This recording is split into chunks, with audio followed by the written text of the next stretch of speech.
जारी।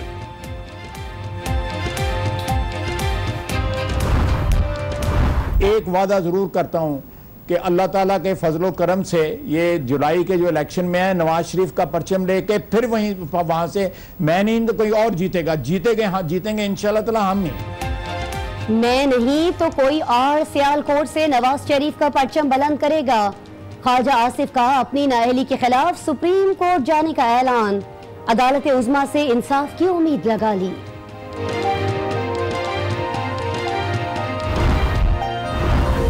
ख्वाजा आसिफ नाअहली के बाद वही काम कर रहे हैं जो नवाज शरीफ ने किया।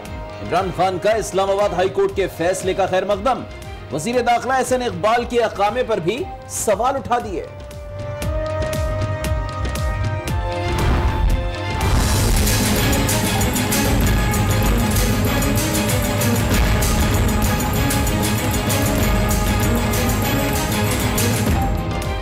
बारह खरब से जायद खसारे का बजट कल पेश किया जाएगा।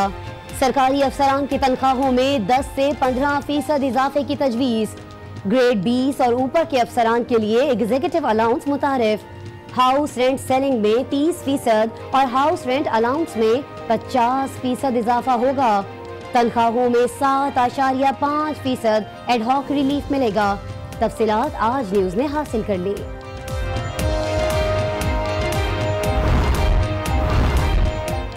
बजट आसानी लाएगा या परेशानी बढ़ाएगा? वफाकी बजट पर आज न्यूज की खुसूसी ट्रांसमिशन, माहिरीन की राय और तज्जियाकारों के तबसरे। इमरान खान का बजट इजलास में शिरकत न करने का फैसला। पीटीआई अरकान को एहतजाज की हिदायत। पीपल्स पार्टी भी आस्तीने चढ़ाकर ऐवान में आएगी। बजट तकरीर के दौरान खूब शोर मचाएगी।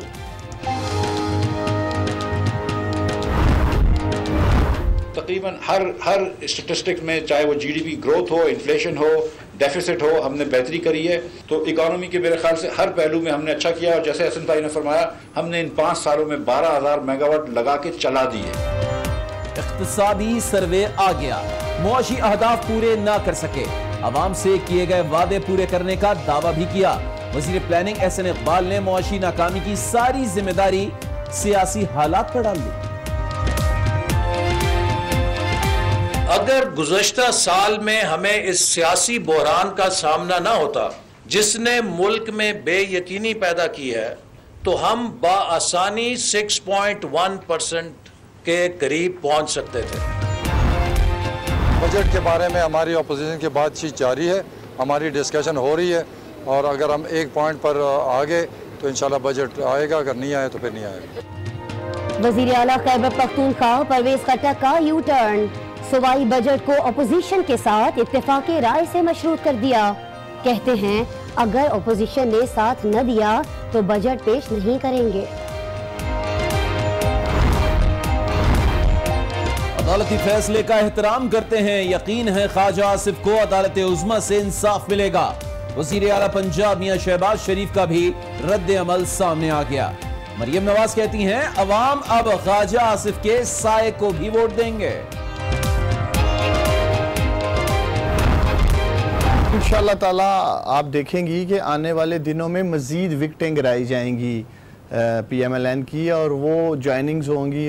तो ये आप देखेंगे कि ये जमात कुछ अरसे में ताश के पत्तों की तरह बिखर जाएगी और MQM से ज़्यादा टुकड़े होंगे। आने वाले दिनों में नून लीग की मज़ीद विकटें गिरेंगी। PTI के उस्मान डार की आज न्यूज़ के प्रोग्राम जी फॉर गरीदा में इंतबाह। हुक्मरान जमात के ताश के पत्तों की तरह बिखरने की पेशगोई। कहते हैं MQM से ज्यादा बुरा हाल होगा। ख्वाजा आसिफ बैरून मुल्क कंपनी से तनख्वाह लेते रहे। मुल्क का वजीर खारजा कैसे किसी दूसरे मुल्क में मुलाजमत कर सकता है? ख्वाजा आसिफ को अकामे पर नहीं, गलत बयानी पर नाअहल करार दिया गया। आज न्यूज के प्रोग्राम फैसला आपका में तज्जियाकारों के तबसरे। जो अरबों रुपए खा के बैठे हुए हैं वो तसल्ली से अपने घरों में बैठे हुए हैं, कोई नहीं उनको जो है वो पूछने वाला। किसी एक शख्स के साथ इतनी ज्यादती जो है वो इतनी दूर तक नहीं जानी चाहिए थी। मुझे पूरा यकीन है इंशाल्लाह कि ये दिन आने वाला है और ये सारा जो मुहिम है, स्ट्रगल है, इस दफा अल्लाह ताला ने इसको जरूर किनारे लगाना है। किसी एक शख्स के साथ ज्यादती इतनी दूर नहीं जानी चाहिए। हमेशा इदारों की इज्जत की, वोट को इज्जत दो के बयानिए पर समझौता नहीं करेंगे। नवाज शरीफ ने वाज़ेह पैगाम दे दिया, कहा डरने वाला नहीं। नैब पर भी तनकीद की, कारकुनों को हर सूरत हाल के लिए तैयार रहने की हिदायत। चौधरी निसार को अपने लिए सियासत करनी है या मुल्क के लिए, ये फैसला उन्हें करना है। इमरान खान साबिक वजीर दाखिला की तहरीक इंसाफ में शमूलियत के ख्वाहिशमंद, कहते हैं निसार को पीटीआई का पैगाम पहुंचा दिया है लेकिन अब तक जवाब मौसूल नहीं हुआ।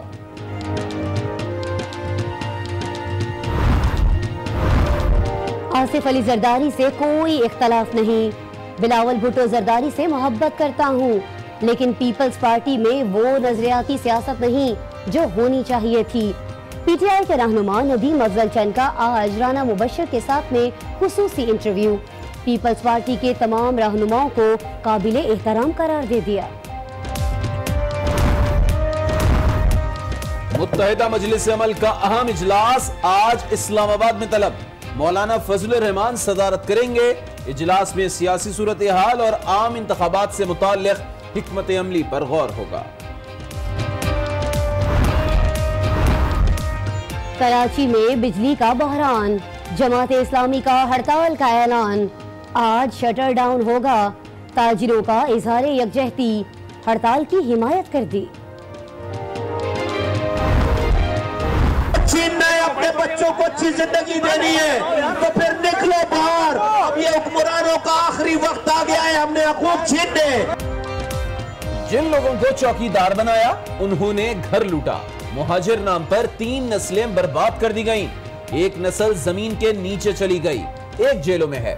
मुस्तफा कमाल का हैदराबाद में खिताब, लोगों से अपने हुकूक के लिए खुद खड़े होने का मुतालबा किया। अमजद साबरी कत्ल केस के मुजरिम आसिम कैफरी की सजाए मौत सिंध हाई कोर्ट में चैलेंज, मुजरिम की अहलिया ने दरखास्त दायर कर दी। शौहर का किसी दहशतगर्द ग्रुप से कोई ताल्लुक नहीं, इसलिए फौजी अदालत में केस की समाअत का इतलाक नहीं होता। दरखास्त में मौक़िफ़, अपील पर फैसला होने तक सजाए मौत का अदम करार देने की इस्तदा।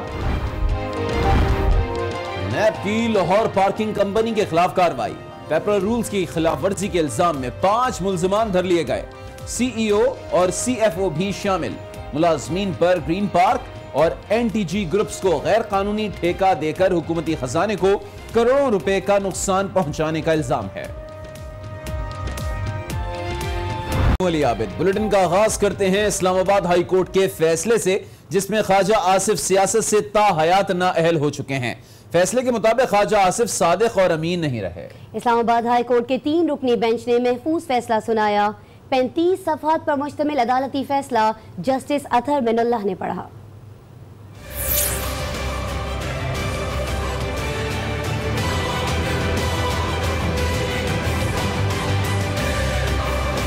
वजीर खारजा ख्वाजा आसिफ सादिक और अमीन नहीं हैं। 2013 के इंतखाबी गोशवारों में जानबूझकर झूठ बोला। अदालत 62(1)(f) के तहत उन्हें नाअहल करार देती है। इलेक्शन कमीशन फौरी तौर पर ख्वाजा आसिफ को डी नोटिफाई करे और उसकी कॉपी स्पीकर कौमी असम्बली को भेजी जाए। ख्वाजा आसिफ पर पार्लिमानी सियासत के दरवाजे हमेशा के लिए बंद हो गए। फैसले के मुताबिक ख्वाजा आसिफ ने 2013 के इंतखाबी गोशवारों में अबू धाबी में मौजूद अपने बैंक अकाउंट जाहिर नहीं किए। मुत्तहिदा अरब इमारात की कंपनी में मुस्तकिल मुलाजमत को छुपाया। तनख्वाह हासिल तो की लेकिन रकम को गोशवारों में जाहिर नहीं किया और ख्वाजा आसिफ ने ये तमाम अमल जानबूझकर किया। 2011 से अब तक कंपनी से 3 कॉन्ट्रैक्ट साइन किए। उन्हीं की वजह से ख्वाजा आसिफ को अकामत जारी किया गया। यूएई की मिनिस्ट्री ऑफ लेबर ने ख्वाजा आसिफ को बतौर स्किल्ड लेबर रजिस्टर्ड किया, लेकिन ख्वाजा आसिफ के वकील ने इन मुआहदों के मतन को भी गलत करार दिया। इसके बाद अदालत की नजर में ये तीनों मुआहदे जाली हैं। उधर ख्वाजा आसिफ ने इस्लामाबाद हाई कोर्ट के फैसले को सुप्रीम कोर्ट में चैलेंज करने का ऐलान कर दिया है। ख्वाजा आसिफ कहते हैं कि उन्हें सुप्रीम कोर्ट से इंसाफ की पूरी उम्मीद है। मेरी बीवी का अकाउंट है न्यूयॉर्क में, वो भी डिक्लेयर्ड है। मेरा 1983 से अकाउंट है अबू धाबी में, वो भी डिक्लेयर्ड है। तो ये कोई ऐसी कंसीलमेंट मैंने नहीं की। वो सुप्रीम कोर्ट में हम एजिटेट करेंगे और अदालत उज़्मा से हमें उम्मीद है कि इंसाफ की तवक्को है। एक वादा ज़रूर करता हूँ कि अल्लाह ताला के फजलो करम से ये जुलाई के जो इलेक्शन में है, नवाज शरीफ का परचम लेके फिर वहाँ से मैं नहीं तो कोई और जीतेंगे हाँ जीतेंगे इंशाल्लाह ताला हम ही। उधर इमरान खान ने इस्लामाबाद हाई कोर्ट के इस फैसले का खैर मकदम करते हुए कहा कि वजीर खारिजा बैरून मुल्क कंपनी से 16 लाख रुपए तनख्वाह लेते थे। ख्वाजा आसिफ वही काम कर रहे हैं जो नवाज शरीफ ने किया। इमरान खान का ये भी कहना था कि चौधरी निसार को पीटीआई का पैगाम पहुंचा दिया गया है। ख्वाजा आसिफ ने नहीं डिक्लेयर किया था, वो दूसरे ने भी, वो जो सबसे मोतबर शक्ल बना के सबसे बड़े झूठ बोलता है एहसन इकबाल, उसने भी नहीं डिक्लेयर किया। चौधरी निसार ने फैसला करना है, मेरे ख्याल में बड़ा इंपॉर्टेंट फैसला चौधरी निसार ने करना है कि क्या मैंने अपनी ज़ात के लिए सियासत करनी है या अपने मुल्क के लिए सियासत करनी है। मरियम शरीफ की सरबराही में उन्होंने वापस नहीं जाना, लिहाजा उनके पास रास्ता एक ही है तहरीक इंसाफ का, तो वो मैंने पैगाम तो पहुंचा दिया उनको। नवाज शरीफ बेसिकली कर ये रहा है कि अपने पैसे चोरी के बचाने के लिए वो पाकिस्तान के इदारे तबाह कर रहा है। नैब उसके पीछे पड़ गया, उससे पहले JIT के पीछे पड़ा, अदलिया को सामने सामने अटैक कर रहा है। ख्वाजा आसिफ की ताहयात नाअहली पर मुस्लिम लीग नून के रहनुमाओं ने अल्फाज का सहारा लिया, जबकि सियालकोट में लीगी शेरों ने एहतजाज करके रद्द अमल का इजहार किया। अदालत ने ख्वाजा आसिफ की नाअहली का फैसला सुनाया तो मुस्लिम लीग नून के सदर का रद्द अमल ट्विटर पर आया। शहबाज शरीफ ने ख्वाजा आसिफ को पार्टी का कीमती असासा करार दिया और कहा कि मुश्किल वक्त में उनके साथ खड़े हैं, यकीन है कि अदालत उज़्मा से इंसाफ मिलेगा। मरियम नवाज ने भी रद्द अमल के लिए सोशल मीडिया का सहारा लिया। बोली, जिसका वोट के मैदान में मुकाबला नहीं कर सकते उसको नाअहल करवा दो, मगर याद रखो अवाम अब ख्वाजा आसिफ के साए को भी वोट देगी। वजीर कानून पंजाब राना सनौल्ला ने मीडिया से बातचीत में कहा कि आर्टिकल 62(1)(f) आइंदा पार्लियामेंट में किस्सा माजी बन जाएगा। ये जो 62(1)(f) है, ये इंशाअल्लाह ताला अगली पार्लियामेंट में ये जो है वो किस्सा माजी होकर रह जाएगा।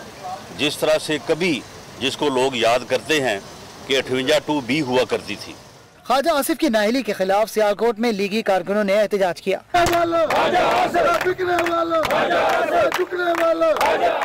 मुजाहिरीन ने नवाज शरीफ और ख्वाजा आसिफ के हक में नारे लगाए। नाज़रीन, हुकूमत अगले माली साल का बजट आज पेश कर रही है। मुशीर खजाना मिफ्ता इस्माइल कौमी असम्बली में बजट पेश करेंगे। बजट की मालियत 55 खरब रुपए से ज़ायद है और ये मौजूदा हुकूमत का छठा बजट होगा। में मजीद जानेंगे, हमारे साथ हमारे नुमाइंदे अली फुरकान मौजूद हैं। अली फुरकान, आज बजट पेश किया जाएगा और इत्तलात ये भी हैं कि अपोजिशन की जानिब से शदीद रद्द अमल होगा, शदीद एहतजाज किया जाएगा।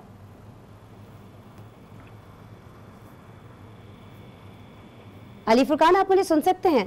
जी बिल्कुल, मैं आपको सुन पा रहा हूँ। बजट आज जो है 5 बजे शेड्यूल है और स्पीकर कौमी असम्बली अयाज सादिक इस बजट इजलास की सदारत करेंगे। ज़राए के मुताबिक जो माली साल का कुल बजट का हुजम है वो 5500 अरब रुपए रखे जाने का इम्कान है। इसमें सरकारी मुलाजमीन की तनख्वाहों का में इजाफा भी है और 2 अलग अलग समरियाँ जो है वजारत खजाना की तरफ से भिजवाई गई हैं, जिसमें 15% तक इजाफा जो है वो तजवीज़ किया गया है। महसूलात का हदफ जो है वो 4435 अरब रुपये और वफाकी तरक्याती बजट का हदफ 30 अरब रुपए मुकर्रर करे जाने का इम्कान है। इसके साथ दिफा के बजट में भी इजाफा किया जा रहा है और 1200 अरब रुपए मुख्तस करने की तजवीज़ है। आइंदा वाली साल के लिए एक सादी शरह नमू का हदफ 6.2% रखा गया है। इसके साथ नॉन पायलट्स के हवाले से जो है वो 40 लाख रुपए मालियत से जायद की जायदाद खरीदने को। सही, आपने आगाह किया, आपका बहुत शुक्रिया। नए बजट में खसारे का अंदाजा 12 खरब रुपए से जायद लगाया गया है। मुशीर खजाना मिफ्ता इस्माइल कहते हैं कि वफाकी बजट अवामी तवक्कुआत के मुताबिक होगा।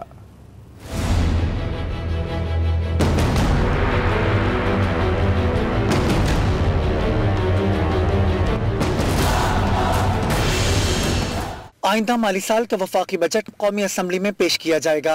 आज न्यूज़ को दस्तयाब दस्तावेज के मुताबिक आइंदा माली साल तरक्याती मनसूबों के लिए 20 खरब 43 अरब रुपए रखे जाएंगे। वफाक का तरक्याती प्रोग्राम 930 अरब रुपए, सूबों का तरक्याती बजट 10 खरब 13 अरब रुपए होगा। इंफ्रास्ट्रक्चर की बेहतरी के लिए 575 अरब रुपए मख्तस किए गए हैं। आबपाशी के निज़ाम के लिए 65 अरब रुपए, रेलवे के लिए 39 अरब रुपए खर्च होंगे। तवानाई के लिए 80 अरब रुपए मख्तस किए गए हैं। गवादा प्रोजेक्ट्स और एयरपोर्ट के लिए 10 अरब रुपए खर्च होंगे। टैक्स वसूली का हदफ 4500 अरब रुपए होगा। आइंदा माली साल दिफा के लिए 1100 अरब और गैर मुल्की कर्जों की अदायगी के लिए 1600 अरब रुपए रखे जाने का इम्कान है। आइंदा बजट में ज़रूरी तरक्की का हदफ 3.8%, सनत का 7.6% और खिदमात के शोबे की तरक्की का हदफ 6.5% मुतवक्को है।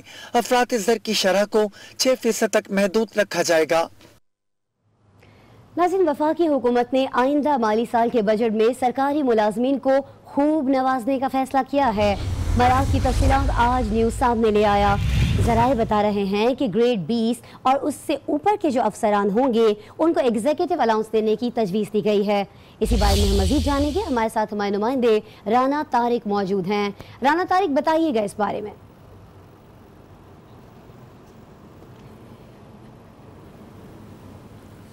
इस खबर की डिटेल आपको आगे चलकर देंगे। अभी आपको बताएं कि गवर्नर सिंध का कहना है कि बजट में कारोबार और मईशत की तरक्की के लिए इक़दामात किए जाने चाहिए।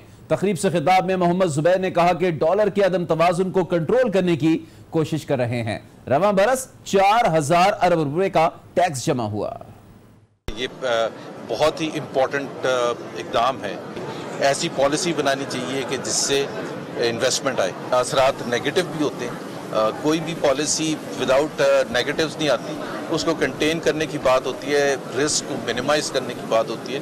सो फॉर नाउ तो मेरा ख्याल है let market determine the real value of the rupee. और बजट से पहले रवा माली साल की इक्तसादी जायजा रिपोर्ट जारी कर दी गई है। माशी तरक्की, सनत, पैदावार, सरमायाकारी, फीकस आमदनी और करंट अकाउंट समेत बेशतर इक्तसादी अहदाफ हासिल ही नहीं हो सके। वज़ीर मनसूबाबंदी एहसन इकबाल कहते हैं कि सियासी रस्साकशी न होती तो मईशत 6% से ज़्यादा तरक्की करती।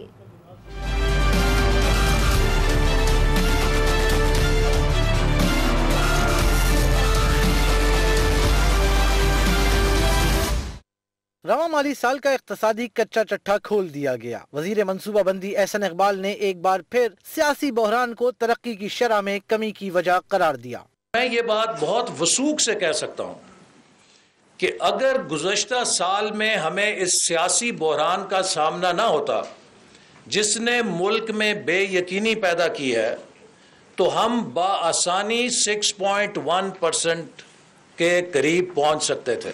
मुशीर खजाना मिफ्ता इस्माइल ने आदाद शुमार का सहारा लिया और हुकूमती कारकर्दगी की तारीफें की। इस साल जो हमने ग्रोथ करी है वो 5.79% है, जो कि 13 सालों में सबसे ज़्यादा ग्रोथ है।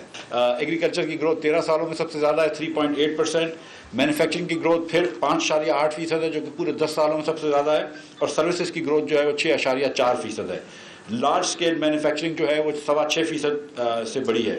मुशीर खजाना ने कहा कि कर्जों से बिजली के मंसूबे लगाए, जिसके बाइस तरक्याती अखराजात बढ़े। उन्होंने बताया कि बजट पेश करना मौजूदा मुंतखब पार्लियामेंट की जिम्मेदारी है। जिस दिन अगली हुकूमत आती है उस दिन इनको कोई चेंज करना है वो चले जाएं। और एहसन भाई ने तो 100 अरब रुपए मेरे ख्याल से ब्लॉक रख भी दिए हैं अगली हुकूमत के। और 95% एक्सपेंडिचर्स जो होते हैं वो सेम होते हैं। मिफ्ता इस्माइल का कहना था कि जीडीपी का हजम 34,000 अरब रुपए से बढ़ गया। रुपए की कदर में 2 बार कमी से करंट अकाउंट खसारा कम हुआ। बजट में कोई हैरत अंगेज इक़दाम नहीं होगा। अब आपको बताएं कि नैब ने लाहौर पार्किंग कंपनी के 5 मुलाजमीन को गिरफ्तार कर लिया है। नैब का कहना है कि मुलजिमान ने ग्रीन पार्क और एनटीजीसी ग्रुप को गैर कानूनी ठेका दिया और हुकूमती खजाने को करोड़ों रुपए का नुकसान पहुंचाया। मजीद जानेंगे आज न्यूज के नुमाइंदे सईद बलोच से। सईद, अपडेट कीजिए। जी बिल्कुल, नैब लाहौर ने एक बड़ी कार्रवाई करके Lahore parking company corruption scandal में 5 अफराद को गिरफ्तार किया है। और इन गिरफ्तार होने वाले मुलजमान में कंपनी के CEO तासीर अहमद और CFO यानी chief financial officer Usman Qayyum भी शामिल हैं। दीगर मुलजमान में फैजान वली और मैनेजर अकाउंट साद रफीक भी शामिल हैं।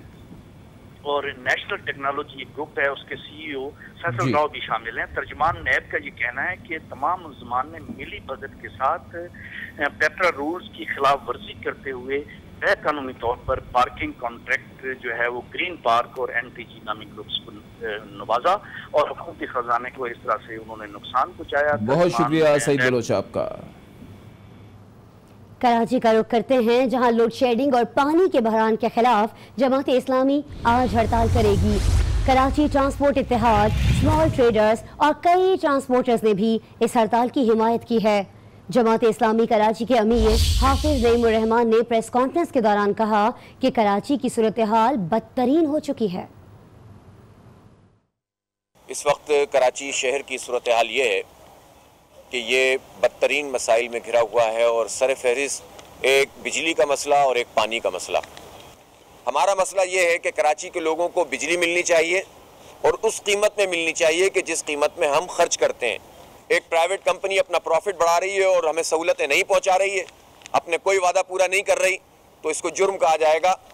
तो ये जो जराइम है के इलेक्ट्रिक के इन जराइम के खिलाफ जमात इस्लामी ने मुसलसल जिद्दोजहद की है। 27 अप्रैल जुमे के दिन इंशाअल्लाह कराची में हड़ताल होगी, हम इस पर कायम हैं। मैं बहुत वाज़ेह कर देना चाहता हूँ कि ये हड़ताल पुरअमन हड़ताल होगी। ये हड़ताल जो है इसमें कोई गोली नहीं चलेगी इंशाअल्लाह। ज़िला गरबी की तमाम बड़ी मार्केटों ने कल की हड़ताल की हिमायत की है और मुकम्मल यकसुई के साथ इंशाअल्लाह पूरे ज़िले में जो है वो हड़ताल होगी। मलिर की तरफ से भी जो है वाज़ेह तौर पर इंशाअल्लाह आप ये देखेंगे कि कल एक मुकम्मल पुरअमन जमहूरी तरीके से हड़ताल होगी। अभी आपको बताएं कि कराची के सनती इलाके फेडरल बी एरिया की फैक्ट्री में लगी आग पर काबू पा लिया गया है। इस वक्त कूलिंग का अमल जारी है। फायर ब्रिगेड की 4 गाड़ियां और स्नारकल ने इमदादी कार्रवाइयों में हिस्सा लिया है। आज यूएस के नुमाइंदे फैजान जलीस ने हमें ज्वाइन किया है। अपडेट्स लेते हैं। फैजान, बताइएगा क्या सूरत हाल है?